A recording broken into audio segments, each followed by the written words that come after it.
There is a moment in every human life when confusion enters, not through catastrophe, but through the subtle silence of someone who once stood beside you. They smile, but something feels off. They nod, but the warmth is missing. They say the right words, but your soul hears the falseness in the tone. And then it begins, the subtle, disorienting unraveling of a bond you once believed was genuine. I have often said that the unconscious is not silent. It speaks constantly through symbols, reactions, and instinctual warnings. When someone close to you secretly harbors resentment or hatred, your psyche knows. Even if your conscious mind remains in denial, your inner world registers the fracture, and if you do not listen to it, you risk psychic betrayal not from them, but from yourself. Let me explain this through the lens of analytical psychology. In my research, I observed that relationships are mirrors through which the unconscious communicates. When a close companion secretly begins to hate you, it is rarely because of something you did. It is often because of something you became. Growth, healing, and individuation, the process of becoming your authentic self, have a strange side effect. They often provoke silent war in those who are not ready to face their own shadow. We must first understand that hatred, when concealed, does not disappear. It mutates. It becomes sarcasm instead of support. It becomes distance instead of discussion. It becomes transactional politeness instead of honest connection. The first sign that someone close to you may secretly resent or hate you is the deterioration of emotional congruence. This means that their words no longer match their energy. They say congratulations, but their eyes dim. They offer help, but with a sharp edge in their voice. Their laughter is forced, their affection mechanical. The soul, unlike the ego, cannot lie, and the soul of another will always reveal its truth through energy long before the tongue utters betrayal. Secondly, you may notice unprovoked withdrawal. This is not the natural need for solitude or space. This is a sudden change in rhythm. They used to initiate contact, now they avoid it. They once responded with enthusiasm, now they delay or ignore. When asked, they offer vague excuses or deflect. They may even insist everything is fine, but the absence becomes louder than their words. Why? Because your energy now reminds them of something they lack. The unconscious, when threatened, protects itself by avoidance. Your transformation becomes their trigger. Another sign is what I call micro-discrediting. These are not open attacks. These are subtle jabs, masked as jokes. They criticize your new habits, mock your ideas, or dismiss your goals.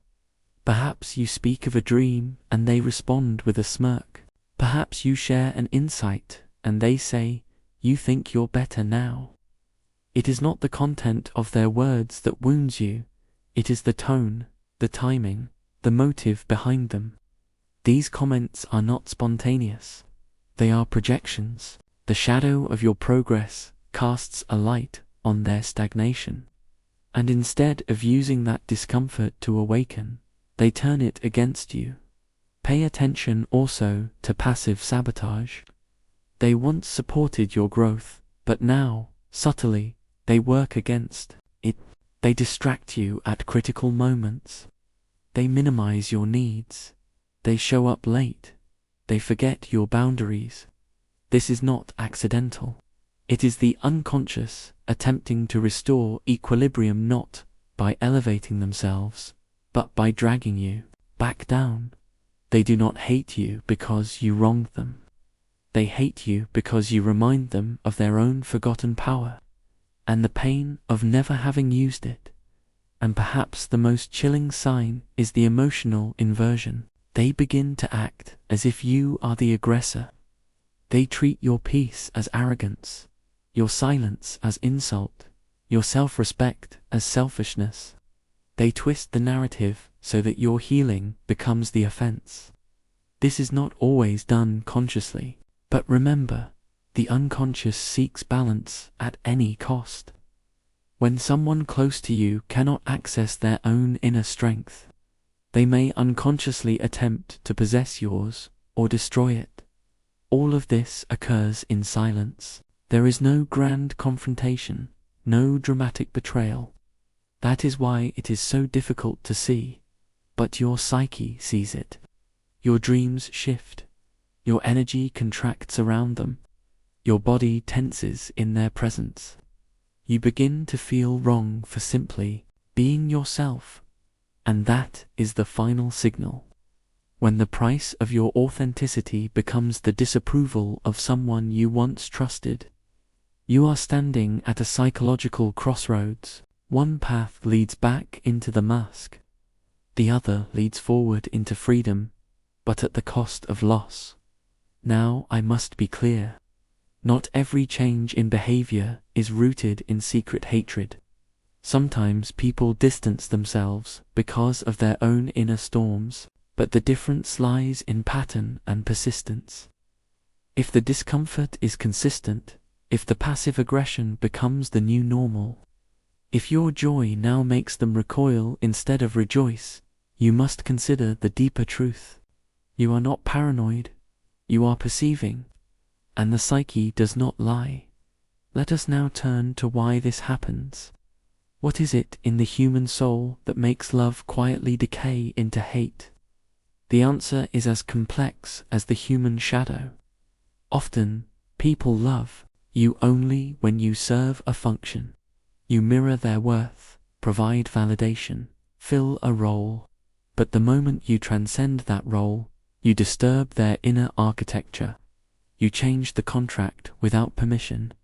And this perceived betrayal awakens old wounds in them: abandonment, insignificance, envy. These are not your crimes, but you become the carrier of their projection.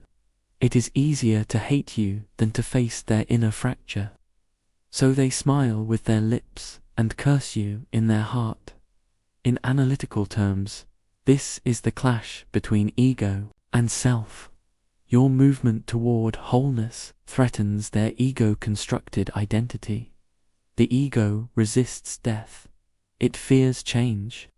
And instead of evolving, it attacks the source of its fear. This is why your growth becomes unbearable to those still living in unconscious identity.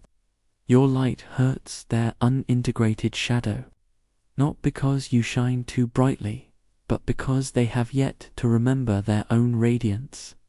So what must you do when you feel this silent war? First, believe your intuition. It is the voice of your unconscious. Second, resist the urge to appease. Do not shrink, do not dim, do not abandon your becoming to rescue someone who refuses to meet you in the realm of truth.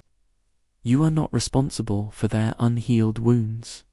Third, grieve the relationship as it was. That version no longer exists. If they cannot celebrate who you are now, they were never truly seeing you to begin with. But most importantly, do not hate them back. Hatred is the shadow's most seductive weapon. It gives the illusion of strength while stealing your essence. Instead, step into compassionate clarity. You see what is happening. You understand the why. But you choose not to engage in the unconscious dance. That is individuation. That is true power. You will find, as I did, that as you grow, many will fall away. Some quietly, some cruelly, some with confusion. And it is tempting to interpret this as failure or loss. But it is a necessary shedding. The psyche, in its wisdom, removes what no longer serves your journey toward wholeness. You do not lose people. You are freed from illusions. And in time, those who can love your truth will arrive. Not to fix you, not to worship you, but to walk beside you equal, whole, awake. The path of the awakened is not without loneliness, but that solitude is sacred. In that space, you meet yourself. You integrate the wounds, the rejections, the betrayals. You transform them into gold. The ancient alchemists called this transmutation. I called it individuation. It is the process through which pain becomes wisdom and fear becomes strength. So the next time you sense that someone close to you secretly hates you, do not panic. Observe, reflect, feel, then decide. The power is yours, and your authenticity is worth more than their comfort. You are not here to remain palatable. You are here to become real, and those who truly love you will never hate you for that. Remember, the unconscious is always speaking. When others begin to change around you, it may not be about you at all. It may be the echo of their own soul, crying out for the love they have not yet given to themselves. In such moments, do not carry their burden. Carry your light.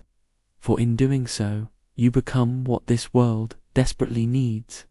Living example that wholeness is possible, even when it costs everything familiar. This is the work of the soul. This is the silent revolution. And you, dear reader, are already in it.